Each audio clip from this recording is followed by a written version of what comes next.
imagine when our Muslim brothers are dying, they are being killed, they are being tortured. In China, at least in Palestine, they can pray openly. In Palestine, they can fight openly, they can do jihad openly. They can fast.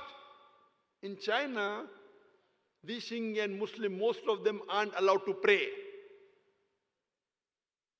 They aren't allowed to fast. They are forced to drink alcohol in Ramadan. If you object, they put you in concentration camp, called as re-education camps. What are we doing? There's so much of evidence available. Some countries say, Muslim countries say we don't have evidence.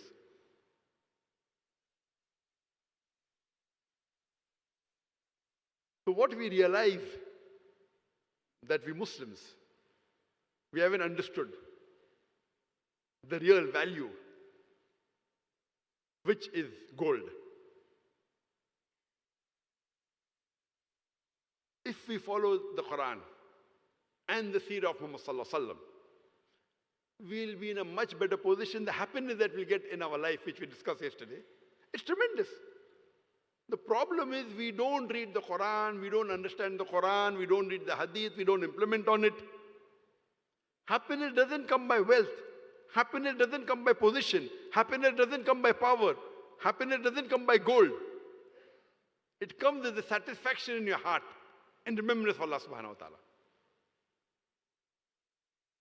We are in a very pathetic situation and history is repeating itself. Now they're doing it in India. When they could do it in Palestine, what are the Muslims doing? They're in China, what are the Muslims doing? So what do we expect the Muslims to do when they're doing in India? I can talk. I'm talking. I knew that I talked in India and high chances I'll be thrown out. Okay. At least I stayed for 25 years. I thought it would be much more earlier. Alhamdulillah. We are doing it for our Jannah Akhirah. Why aren't the Muslims united on this issue? I'm talking about the Islamic issue. I'm not a politician. I don't want to involve in the politics. But we Muslims should unite. And alhamdulillah, one of the reasons that according to me, amongst the Muslim countries in the world, one of the best countries available in the world is Malaysia. And I pray to Allah subhanahu wa ta'ala that may Malaysia continue being the best. We always saw Malaysia fighting for the Palestinian rights, fighting for the Rohingya rights. We hope it continues. We pray to Allah subhanahu wa ta'ala to give the Malaysian the guts and the power. It's a small country, no problem. But if you have the power of Allah, it becomes the most powerful country. But if you want Allah on your side, then you'll become the powerful country. If you don't want Allah on your side, you won't become powerful. So to make it the most powerful country, who do you require? Allah on your side.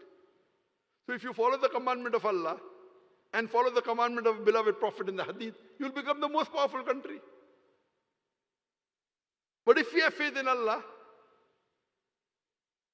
I chose to live in Malaysia because amongst the various, I had offers from about 15 countries. I felt Malaysia amongst, you could say, best of the worst or best available, whatever you want to say, amongst the Muslim countries. We have 56 majority Muslim countries. I chose that it is good, it's away from the war zone. No, it's not like you see Gulf countries, Yemen, Syria, war zone. Number two, it doesn't have so much of pressure from the Western countries, like the other Muslim countries. Number three, it's a country which has the most powerful Muslim passport. 180 countries you can travel without visa. I don't know if all of you, some may be knowing, all may not be keeping track of it.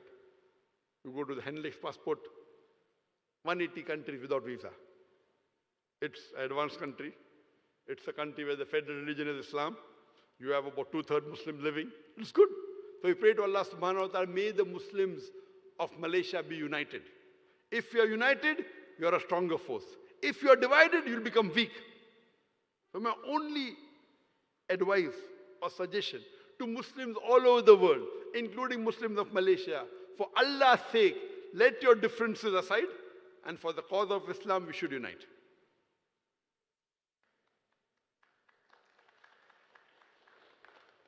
And this has been my message always for all the Muslims. If we are united, Allah says in the Quran, in Surah Imran, chapter number 3, verse number 103, وَاتَصِمُوا بِحَبْلِ اللَّهِ جَمِيعًا وَلَا تَفَرَّقُوا. Hold strongly to the rope of Allah and be not divided. So if we unite, the best criteria where we can unite is on the basis of Quran.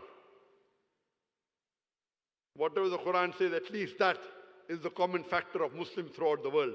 Whether you live in West, East, Arab country, non-Arab country, this is the uniting factor. And inshallah, if we have this uniting factor, there will not be situation like Palestine or China or India 370, what happened in Afghanistan, what happened in Iraq. And I was happy in Iraq. I was happy that, mashallah, there was, like we have the International Court of Law in Hague, a similar one was started in Kuala Lumpur. Kuala Lumpur War Crimes, KLWC. And in, I think in the year 2011, if I'm not mistaken, it was started by Dr. Mahathir. And they had the guts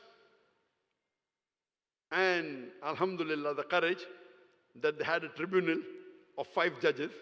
They had lawyers from different parts of the world. And they put to trial the previous president of USA, George Bush, and the previous president of UK, Tony Blair.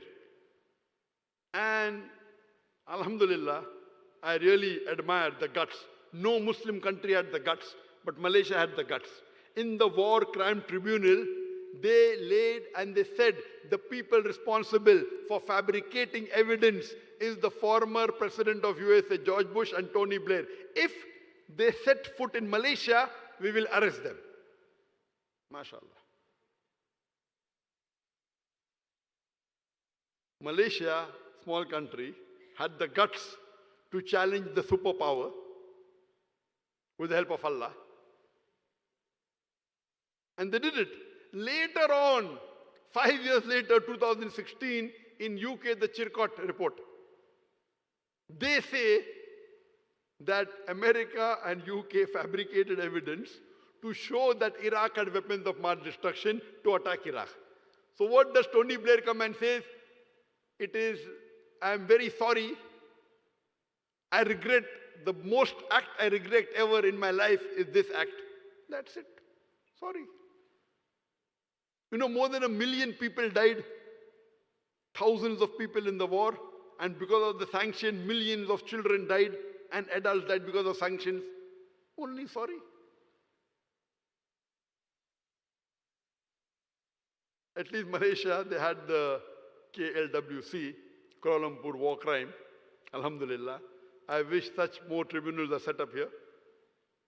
And if they can object same way with China, if they can object same thing with India, and all the, we cannot, I'm not telling you do violently. Okay, at least have such, you have the KLWC. Okay, there you can do it. I mean, my suggestion. At least you can say one Muslim country in the world, the non-Muslim 22 countries, maybe some may be having benefit or some agenda, whatever it is. At least they stood for the truth. Similarly, what's happening in India?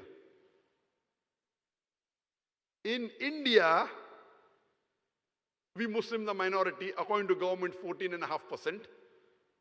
Muslims say we are about 20-25%, but if you agree with 14.5% also,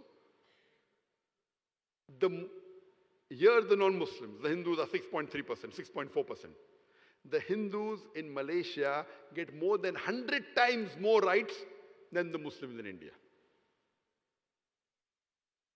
Good, alhamdulillah. I'm not saying take away their rights. Good. This is what Muslims should do.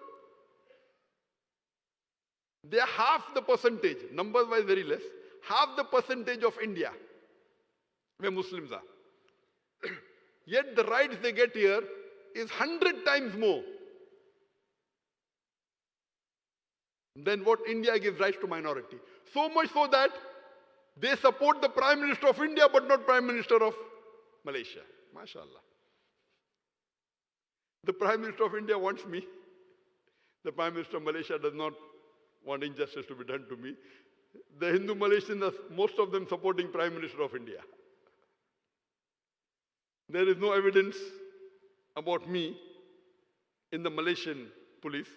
Interpol says no evidence. They are believing more in India. They are more Indians than the Malaysians themselves. And yet they are enjoying, alhamdulillah. At least the Muslims should get their rights. And I pray to Allah subhanahu wa ta'ala that may He give more hikmah, more courage to Malaysia to voice out for the rights of the Muslims throughout the world. Hope that answers the question.